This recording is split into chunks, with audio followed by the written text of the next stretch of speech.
igreja. Boa noite. Pai seja convosco, amém? Amém. Mais um dia, né, que nós podemos estar na casa do Senhor. E meu esposo falou, né, era ele que iria ministrar. E hoje pela manhã ele acordou muito mal e ele falou assim: meu amor, acho que eu não tenho condição de ir.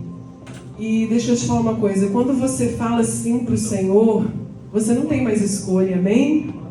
Você não tem mais escolha, não tem mais volta. E eu falei sim com ele: amém, meu amor? Aquilo que o Senhor colocar no meu coração, eu vou ministrar. E eu tenho meditado muito na carta de Paulo aos Filipenses. E a igreja de Filipe, ela é uma igreja que Paulo ele mais vai falar sobre alegria. É a carta da alegria, segundo os historiadores. E Paulo vai dizer 16 vezes, mais ou menos, em 4 capítulos, são capítulos pequenos, depois você lê em casa. E ele vai o tempo todo alertar aquela igreja: regozijai-vos, alegrai-vos no Senhor, regozijai-vos, alegrai-vos no Senhor. O tempo todo Paulo está ali falando com aquela igreja sobre a alegria. E muitos de nós buscamos isso na nossa vida, não é isso? Não é verdade? A gente busca felicidade, a gente busca alegria. E qual que é a diferença? Muitas das vezes a felicidade que nós buscamos, nós atribuímos ela a pessoas, ou nós vamos atribuir a coisas. A gente condiciona a nossa felicidade a isso.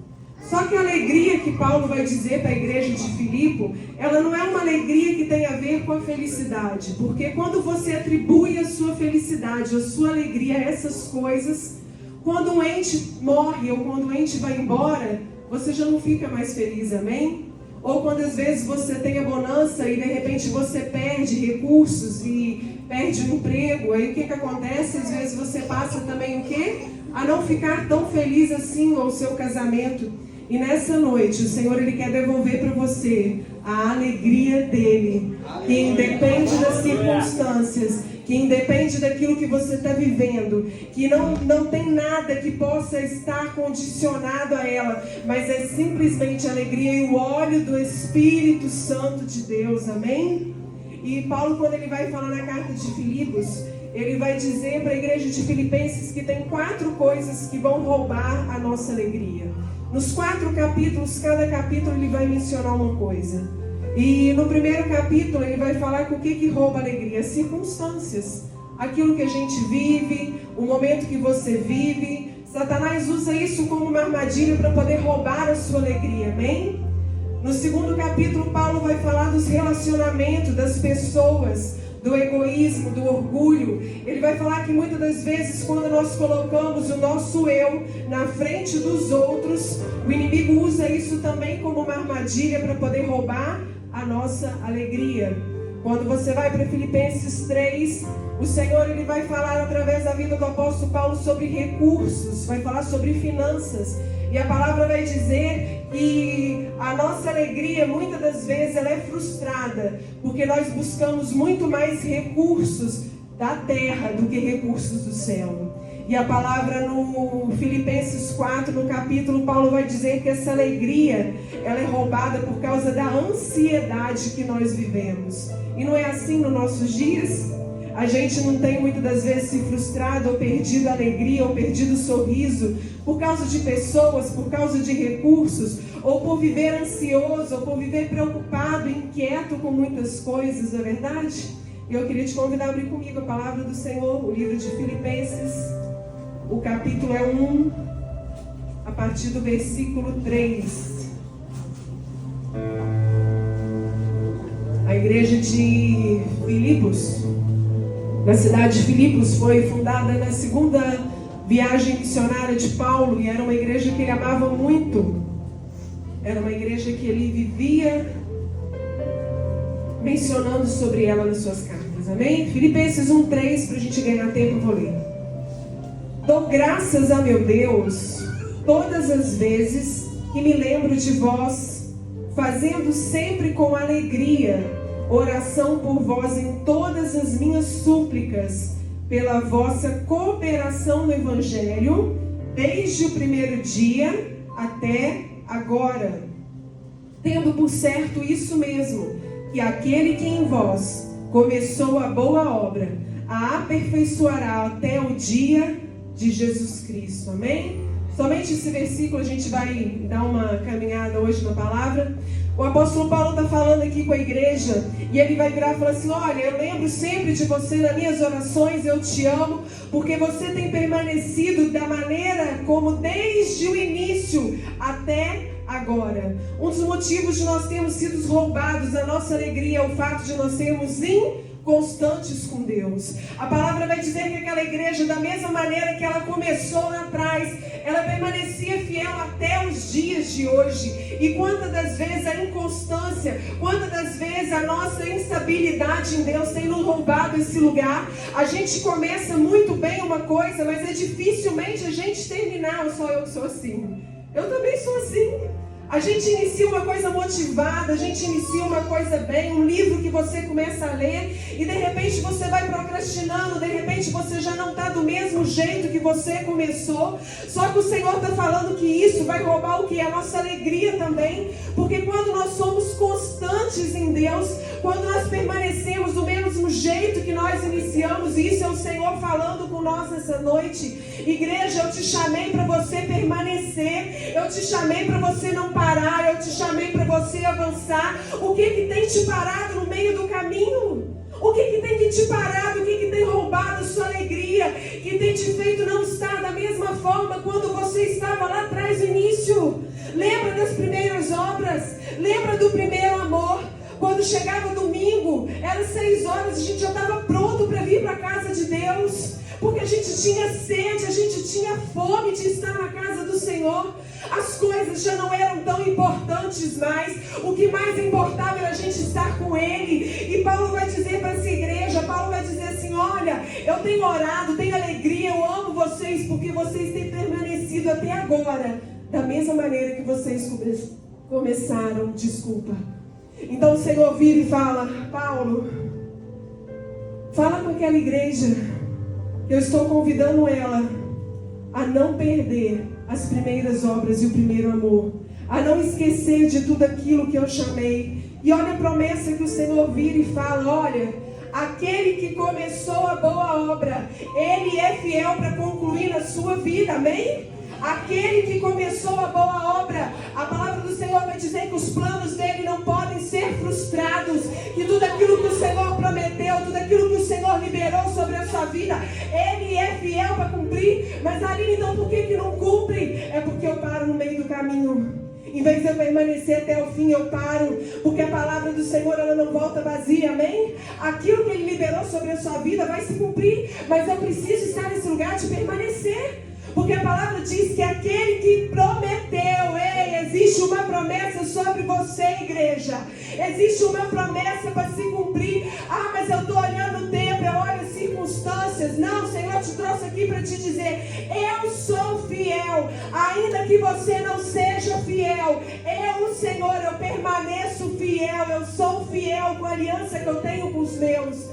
E ainda que você olhe para o lado e ache que não vai se cumprir, eu sou fiel para concluir toda boa obra na sua vida, amém? E a palavra vai dizer que eu sou fiel. Quantas das vezes nós não permanecemos no Senhor por causa de uma fé fraca e por causa de uma fé rasa? Por isso que a gente não permanece e por isso que a gente não desfruta.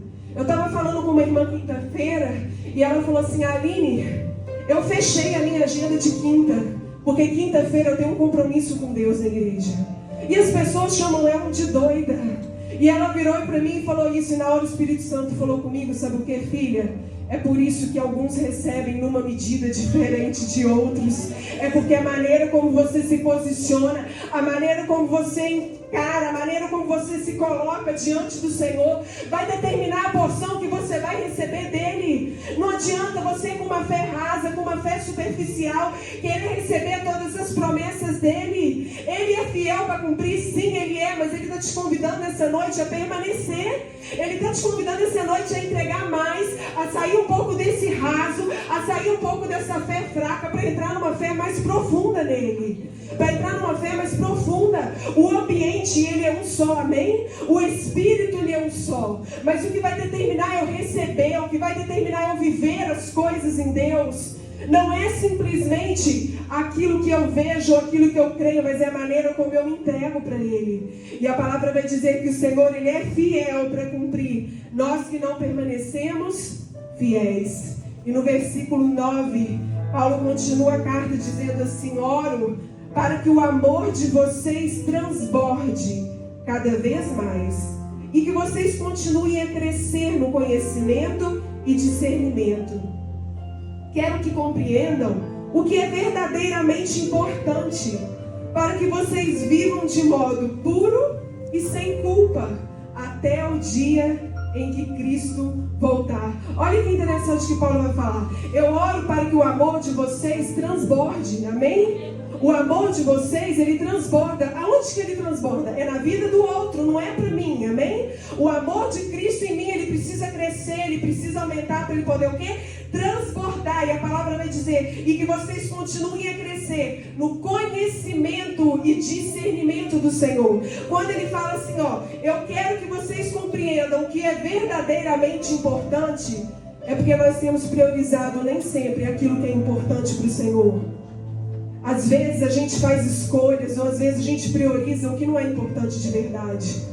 Mas com esse amor do Senhor, com esse conhecimento, com esse discernimento, eu vou poder entender, Senhor, o que é importante para o Senhor. Será que você pode orar assim para Ele? Senhor, o que é importante para o Senhor? O que o Senhor espera de mim? Pai, eu tenho priorizado, eu tenho colocado tantas coisas, mas eu preciso entender quão bom e quão perfeita é a Tua vontade para a minha vida. Então abra o meu entendimento, aumenta o meu conhecimento, aumenta o meu amor, para que eu possa entender qual é a Tua boa, perfeita, agradável vontade para mim. Amém? Escolher o que realmente agrada a Deus. E quando a palavra diz viver de modo puro, vai falar de quê? De uma vida íntegra. Nós viemos aqui no culto, amém? Estamos todo mundo reunido aqui como igreja. Mas a maneira como você vive lá fora vai revelar Cristo em você. Uma vida reta, uma vida de caráter, uma vida íntegra. Aqui dentro eu sou uma coisa, lá fora eu sou outra.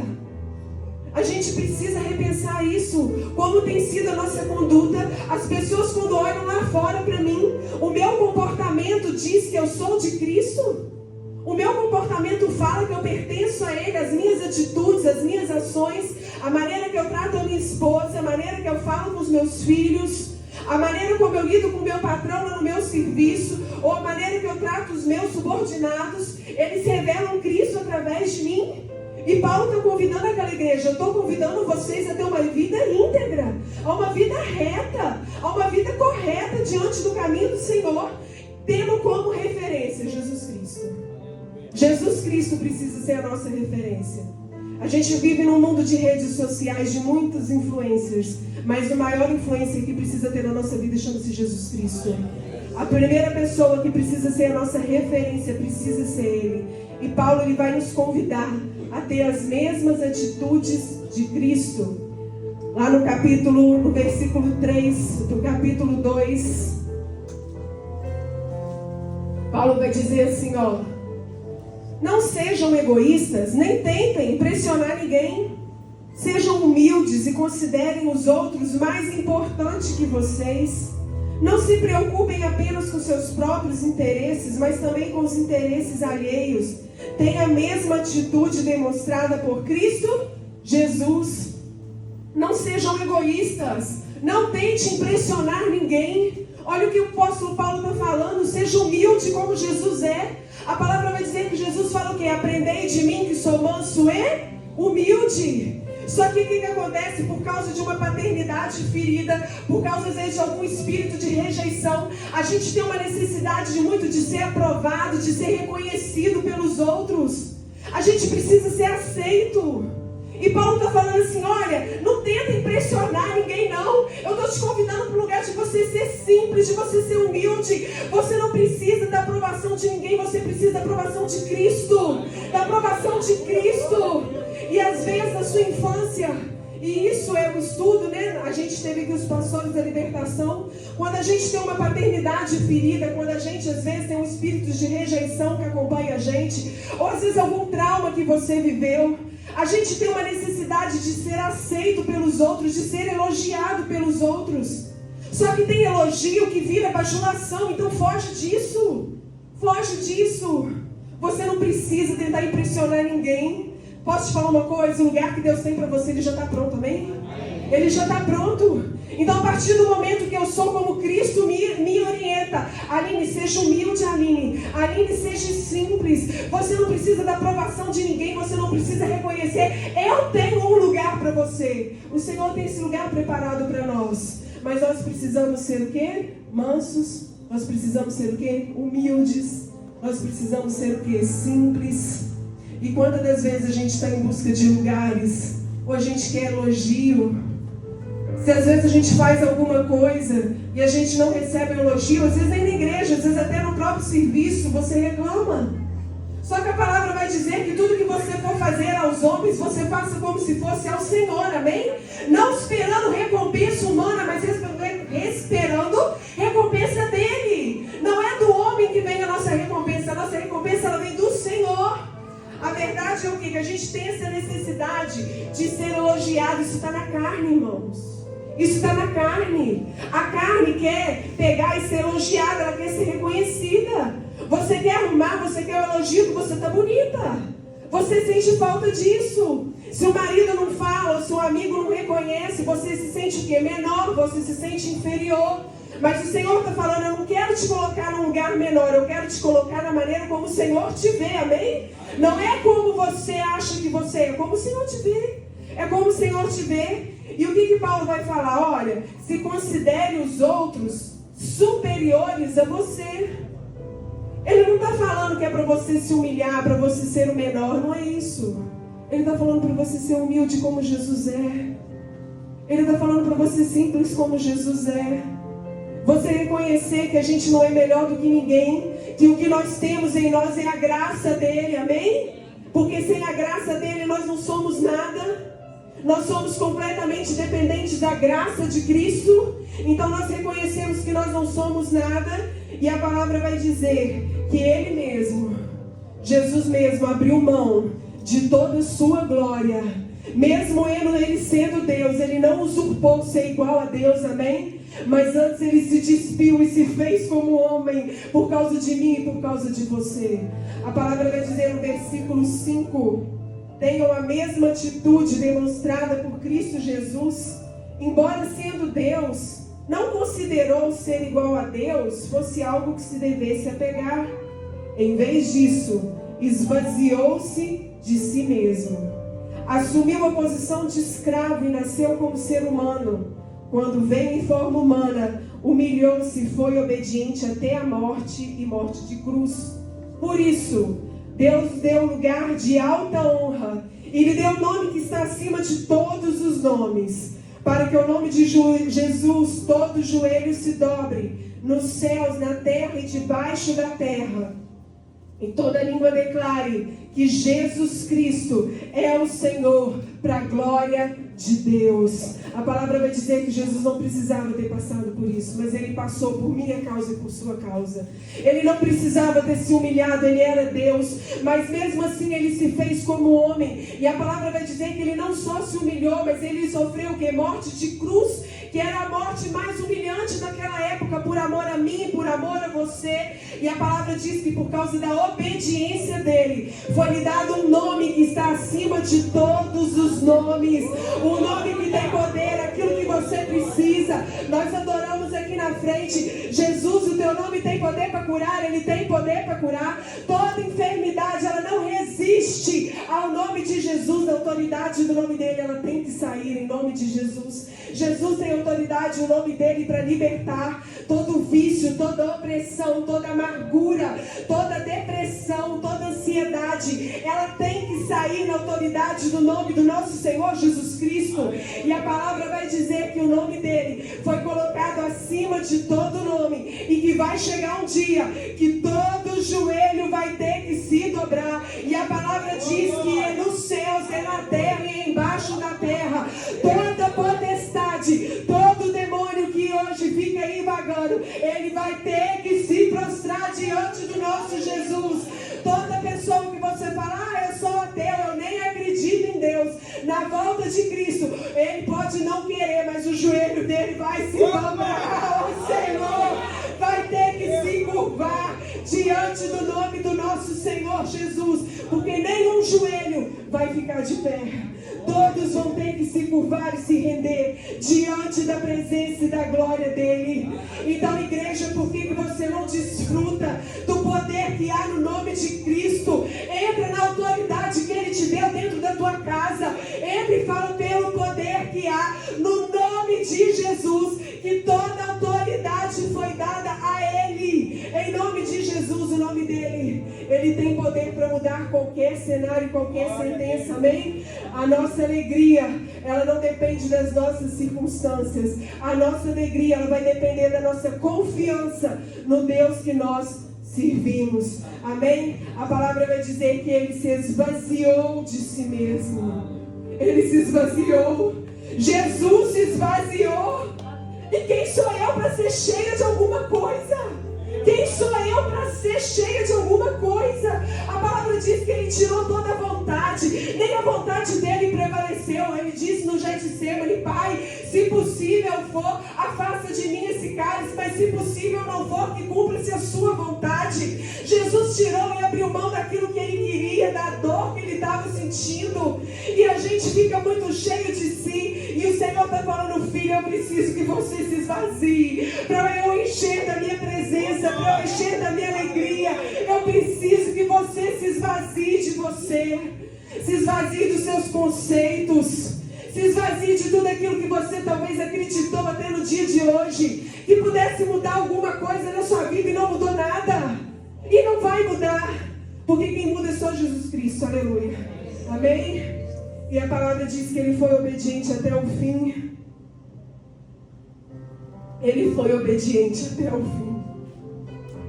Por que Deus deu esse lugar de honra a Jesus? Porque Jesus foi humilde e obediente. Deus não quebra princípios, amém? Quando você é humilde, quando você é obediente, ele te coloca também no lugar de honra. Ele tem esse lugar para você. Mas você precisa permanecer em obediência e em humildade, amém?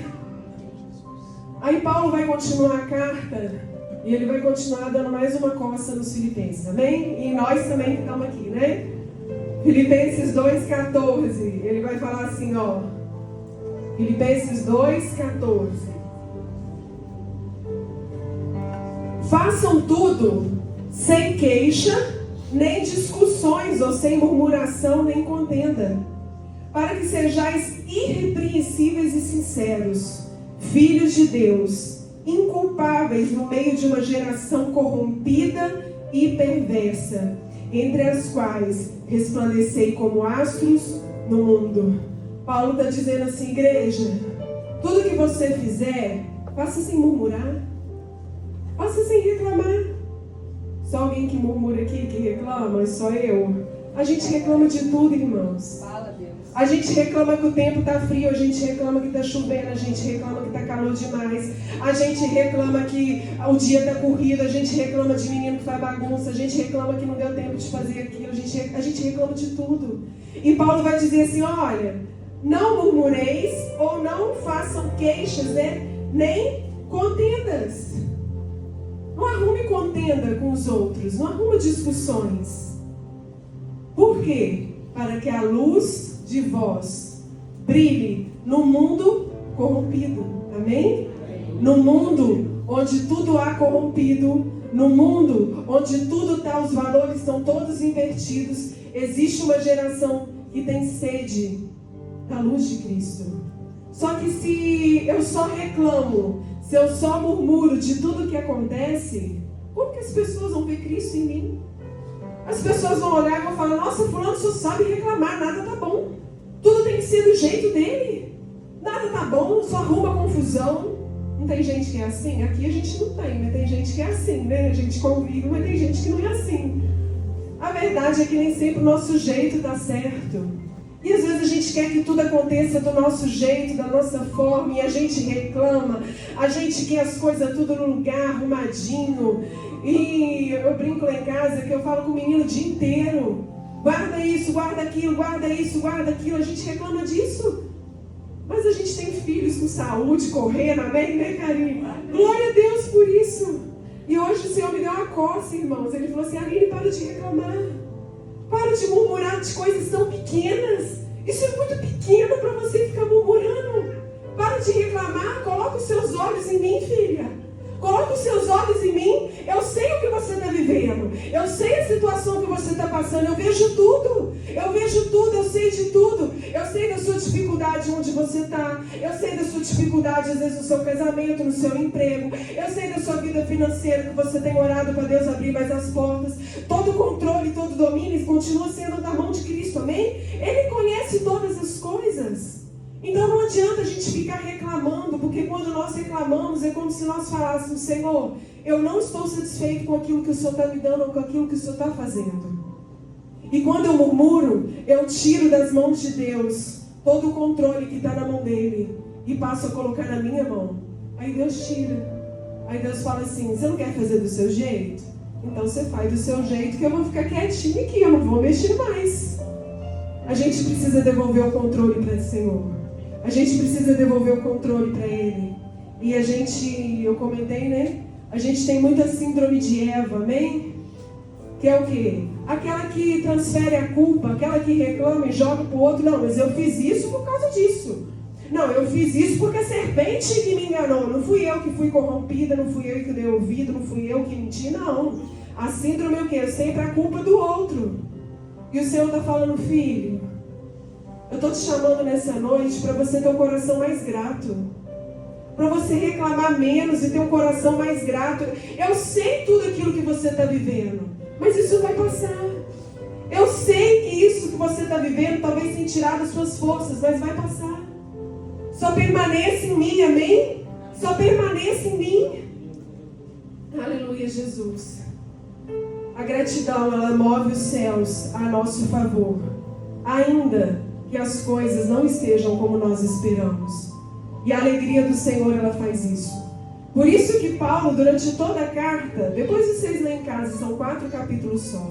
Durante toda a carta, Paulo vai dando uma instrução e vai falando: ó, alegrai-vos do Senhor. Ó, vocês estão passando por um problema, não murmura não. Fica firme, seja alegre no Senhor. Alegre-se no Senhor. Alegre-se onde? No Senhor. Não é nas coisas, não é nas circunstâncias, mas é nele. É na alegria que Ele tem para nós, amém? Aleluia. Paulo vai dizer que ele era tão zeloso com tudo aquilo que ele fazia, que quando ele perseguia a igreja, ele cumpria a lei com muito rigor. E está lá em Filipenses 3:5. Acompanhe comigo. Filipenses 3:5. Fui circuncidado com 8 dias de vida, sou israelita de nascimento, da tribo de Benjamim, um verdadeiro hebreu. Era membro dos fariseus, extremamente obediente à lei judaica. Eu era tão zeloso que eu perseguia a igreja, e quanto à justiça, cumpria a lei com todo vigor. Pensava que essas coisas eram valiosas, mas agora as considero insignificantes por causa de Cristo. Sim, todas as outras coisas são insignificantes comparadas ao ganho inestimável de conhecer a Cristo Jesus, meu Senhor. Por causa dele, deixei de lado todas as coisas e as considero menos que lixo ou como esterco, a fim de poder ganhar a Cristo e ser nele encontrado. Paulo, ele teve que perder a religião para ele encontrar a salvação. A palavra vai dizer que ele era hebreu, que ele era rígido, ele tinha uma vida ali toda pautada, né, com os costumes da época, mas a palavra vai dizer que o encontro que ele teve com Jesus mudou a visão dele. Tudo aquilo que ele considerava ser alguma coisa, o título que ele tinha, os méritos que ele tinha, tudo aquilo passou a ser insignificante. Paulo vai dizer: olha, tudo isso, agora que eu conhecia Jesus, eu considero como esterco, eu considero como um lixo. Isso não é nada, mediante eu ter conhecido quem? Jesus Cristo. Eu conheci a Cristo verdadeiro, de modo que todas as outras coisas para mim são insignificantes. Paulo está dizendo, sabe o que, igreja? Se hoje você ainda se preocupa mais com uma coisa ou outra, você está precisando conhecer a Cristo verdadeiramente. Você está precisando conhecer Cristo de verdade, nascer de novo, converter de novo. Converter de novo, a ponto que tudo passa a ser o quê? Insignificante. E Paulo vai dizer, olha, eu não quero só conhecer a Cristo não, eu quero ser achado nele, amém? Eu quero ser encontrado nele. Eu quero quando as pessoas estiverem com Cristo, ou quando olharem para mim, me vejam em Cristo. Vejam Cristo enraizado em mim. E isso precisa ser a nossa oração. Não é só conhecer a Cristo, mas é estar em Cristo e Cristo nele, em nós. Cristo em nele, como Paulo diz, ou Cristo em nós. Essa precisa ser a nossa oração, de modo que todas as coisas, tudo passe a ser insignificante, nada mais passa a ter sentido, nada mais passa a ter valor. Mas somente Cristo, porque posso te contar um segredo, vai chegar um dia que a gente só vai ter Ele. Vai chegar um dia, você quer ir para a glória? Você quer ir para a glória, igreja? Amém? Chegar lá no céu só vai ter Ele. Não vai ter as coisas, vão ficar tudo aqui. Todo o teu sofrimento, tudo aquilo que você tem inquietado a sua alma, vai ficar aqui. E lá em cima a gente vai estar só com Ele. Só com Ele. Desfrutando da glória e da presença dEle. Aleluia. E Paulo ainda vai justificar assim, olha, não que eu seja perfeito, ou que eu tenha alcançado a perfeição. Está lá em Filipenses 3:13. Irmãos, quanto a mim, não julgo que haja alcançado, mas uma coisa eu faço, esquecendo-me das coisas que para trás ficam e avançando para as que estão diante de mim, prossigo para o alvo, para o prêmio da soberana vocação de Cristo Jesus. Paulo está dizendo assim, olha, eu sei tudo aquilo que eu fiz contra a igreja. Sim, eu fui perseguidor. E Satanás, ele faz isso, amém? Ele usa o seu passado para te acusar. Ele usa aquilo que você fez, ele usa aquilo que você viveu como uma cédula de acusação contra você. Mas a palavra vai dizer que Paulo fala assim, olha, eu faço o seguinte, eu me esqueço das coisas que para trás ficaram. O que para trás ficou precisa ficar para trás, igreja. Precisa ficar para trás. E eu avanço para o alvo, eu avanço para o prêmio da soberana vocação em Cristo Jesus. Eu estava ministrando lá no retiro. Pedro, ele pega e volta para o mesmo lugar que Deus já tinha tirado ele volta a pescar. A gente não pode retroceder, Deus nos chamou para avançar. E quantas das vezes a gente tem voltado em situações, o inimigo tem colocado culpa em situações que você já viveu, ou em traumas que você já sofreu, e você volta para esse mesmo lugar. Só que a palavra vai dizer que Jesus na cruz, ele rasgou a cédula de acusação que Satanás tinha na mão dele, amém? O Satanás não tem mais autoridade para te acusar, igreja. Mas você precisa permanecer nesse lugar. Não volta para onde o Senhor Jesus já te tirou.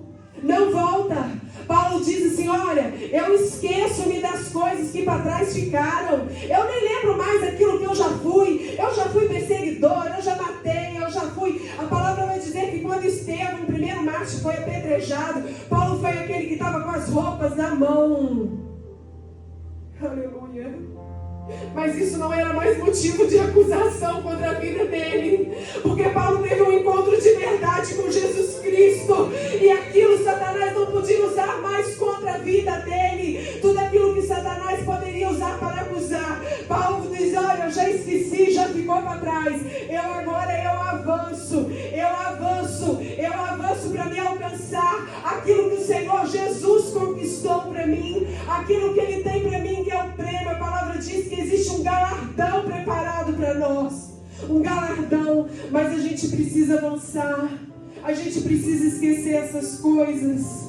E eu sei que é tão difícil às vezes a gente esquecer algo que alguém fez por nós. É tão difícil às vezes esquecer uma decepção, uma frustração, uma traição. Mas muitas das vezes a gente esquece daquilo que também nós fizemos com o outro. Nós esquecemos que nós também ferimos, nós também machucamos o outro. E a gente precisa lançar isso no mar do esquecimento, amém? E Paulo vai dizer, no versículo 4 de Filipenses de novo, regozijai-vos no Senhor. Outra vez eu digo, alegrai-vos. Não fica preso no passado, não fica preso naquilo que você já viveu, não. Alegre-se no Senhor. Alegre-se no Senhor. A igreja de Filipos, ela estava passando por um momento de perseguição, um momento de tensão interna. Mas isso não podia roubar a alegria que eles tinham em Cristo. E Paulo, mesmo preso, Paulo, quando escreveu essa carta, ele estava preso. E ele escrevia para uma igreja livre. Ele estava preso, mas ele estava livre em Cristo Jesus. Aquilo que às vezes você acha que possa estar preso, não, o Senhor te chamou para a liberdade nele. E Paulo poderia estar dentro de 4 paredes, mas ele pegava e falava: alegre-se no Senhor, igreja, alegre-se no Senhor. O que tem roubado a sua alegria? O que tem roubado o seu sorriso nos seus dias? O que tem tentado roubar esse lugar em Deus? A alegria do Senhor, ela não é uma decisão, ela não é uma coisa que simplesmente vem, ela é uma decisão, ela é uma escolha que eu faço, é um fruto do Espírito, amém? A alegria é um fruto do Espírito, eu preciso gerar ele para o Senhor, ainda que assim como Paulo fala, as circunstâncias não sejam favoráveis. A minha alegria não pode depender dessas coisas. A minha alegria precisa estar nele. Aleluia. Olha o que ele diz em Filipenses 4:6. Ele vai continuar falando. Não estejais inquietos ou preocupados com coisa alguma. Antes, as vossas petições sejam em tudo conhecidas diante de Deus, pela oração e súplica com ação de graça, e a paz de Deus, que excede todo entendimento, guardará o seu coração e a sua mente em Cristo Jesus. Todos nós temos preocupações, amém? A gente tem preocupações, a gente tem, as nossas preocupações normais. Só que Paulo, ele vai dizer assim: olha, não vos preocupeis com coisa alguma. Ele não fala assim, não preocupe-se com o dia de amanhã, isso Jesus fala, amém? Mas eu estou falando assim, ele não fala assim, olha, não se preocupe com o que você vai comer, não, ele fala assim, olha, não se preocupem com coisa alguma, não se preocupem com nada, não se preocupem com nada, não ficai ansiosos por nada. Eu sou muito ansiosa, amém? Sou eu que sou assim? Eu sou muito inquieta, eu fico ansiosa, eu fico preocupada, quando tem alguma coisa para acontecer, às vezes eu não durmo. E como é difícil a gente achar esse lugar de descanso em Deus. Mas Paulo vai dizer assim, olha, não ficais inquietos nem preocupados com coisa alguma. Antes fazei o quê? Fazei tudo conhecido ao Senhor em orações e súplicas. E o Senhor começou a falar comigo, filha, quando você estiver muito ansiosa ou muito inquieta, ore mais. Me faça ser conhecida das suas preocupações. O que tem te preocupado ou o que tem te afligido? O que tem roubado o seu sono? O que tem te deixado preocupado? O que tem me deixado preocupado é meus filhos. Apresente ele diante do Senhor em oração. O que tem me deixado inquieta, Aline, é a situação que a gente vive hoje lá no meu emprego. Eu não sei como que está a situação. Apresente ao Senhor em orações e súplicas. Ore mais. Apresente a Ele, porque a palavra vai dizer que a paz que excede todo entendimento, aquela que a gente não consegue entender, aquela que não depende das circunstâncias, ela virá sobre os nossos corações, amém? Então tudo aquilo que o inimigo tenta roubar, toda inquietação, toda ansiedade, toda frustração, toda preocupação com o dia de amanhã, a partir do momento que eu me apresentar diante de Deus, com súplicas, com orações, Ele vai derramar sobre mim a paz dEle. A paz dEle que não depende daquilo que eu vivo, mas a paz dEle que excede todo entendimento. Então, igreja, não andai ansiosas. Não andai ansiosos com coisa alguma. Antes lançai toda a sua preocupação nele. E Paulo ainda vai alertar, ainda vai falar assim, no versículo 8 do 4. Olha que interessante. Quanto ao mais, meus irmãos, tudo que é verdadeiro, tudo que é honesto, tudo que é justo, puro, tudo que é amável, tudo que há de boa fama, se há alguma virtude e se há algum louvor, nisso pensai. Então, quando eu estou ansiosa ou inquieta com alguma coisa, eu tenho que ver E eu tenho que pensar assim, o que eu estou pensando? Qual que é o motivo da minha inquietação? É uma coisa que é verdadeira, é verdade?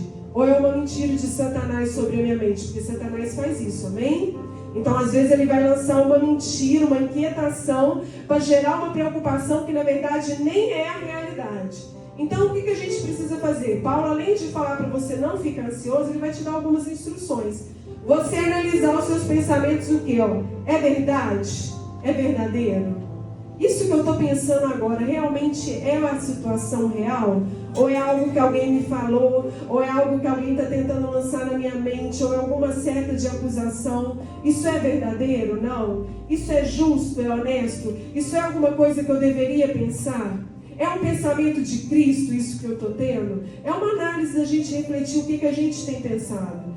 É algo amável, de boa fama? Não, é uma fofoca, é uma intriga, é algo que as pessoas estão tentando plantar. Então nisso não pensai, não pensa nessas coisas. Quando você fica pensando nisso, você fica o quê? Deixando a sua alma mais inquieta, mais preocupada, mais ansiosa. Então vigie os seus pensamentos também.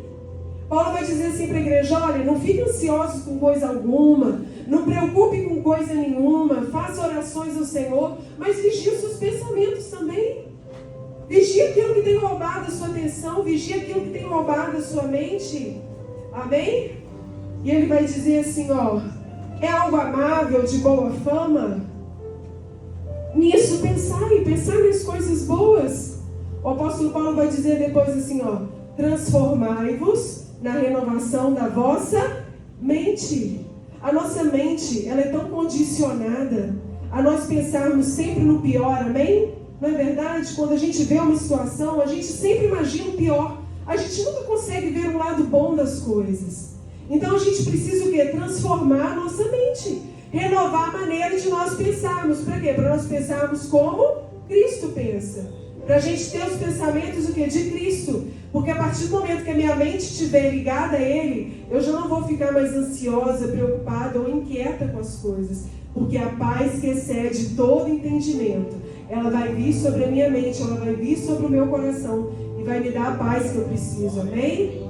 A palavra vai dizer que Paulo, a partir do momento que ele vai ministrando, além dessas inquietações, ele fala assim, olha, eu estou dizendo tudo isso não porque eu tenho alguma necessidade. A igreja de Filipos era uma igreja que sustentava Paulo. Era uma igreja que mesmo passando por todos esses problemas, era uma igreja que mantinha o ministério dele e ofertava no ministério dele. Então ele fala assim, pois eu aprendi a ficar satisfeito com aquilo que eu tenho. Ele fala assim, no versículo, depois, sei viver na necessidade e também na fartura, ou sei estar abatido e também sei ter abundância. Em toda maneira e em todas as coisas, aprendi o segredo de viver em qualquer situação, tanto a ter fartura como ter fome, ou abundância como passar necessidade. Posso todas as coisas naquele que me fortalece. Você já viu como a gente usa muito esse versículo? Posso todas as coisas daquele que me fortalece? Mas quando Paulo está falando isso, ele não está falando que você pode fazer o que você quiser. Ele está querendo dizer assim, olha, eu estando com fome, eu estando com fartura, eu estou bem em Cristo Jesus. Eu passando necessidade ou não, eu tenho abundância, a presença de Cristo me fortalece e eu estou bem nele. Eu consigo permanecer firme, eu consigo permanecer alegre, independente daquilo que eu já vivo. Então Paulo ainda fala assim, olha, eu estou falando isso, não é porque vocês me sustêm, porque eu já aprendi. Paulo não disse que todas as coisas passaram a ser insignificantes para ele, que tudo era como esterco. Então ele fala assim, olha, eu já aprendi a viver em abundância, eu já aprendi a viver em escassez. Por quê? Porque eu posso todas as coisas, eu posso ser alegre, eu posso permanecer bem, ainda que as coisas não estejam bem, porque quem me fortalece é o Senhor Jesus, amém? Quem nos fortalece é o Senhor. Igreja, a partir do momento que a gente virar essa chave na nossa mente, de nós entendermos que a força nossa, ela não vem daqui, mas ela vem dos céus, que a nossa alegria, ela não vem das circunstâncias, mas ela vem do nosso Senhor Jesus, a gente vai começar a não ficar mais inquieto e ansioso com tanta coisa, amém? à medida que nós nos esforçamos e nós permanecemos, vem um óleo de alegria precioso, onde Satanás não consegue roubar aquilo que o Senhor tem para nós. E a palavra vai dizer no livro de Isaías 61:3. Abra comigo, Isaías 61:3. Olha a promessa que o Senhor tem para nós. Isaías 61:3. Aleluia, Jesus.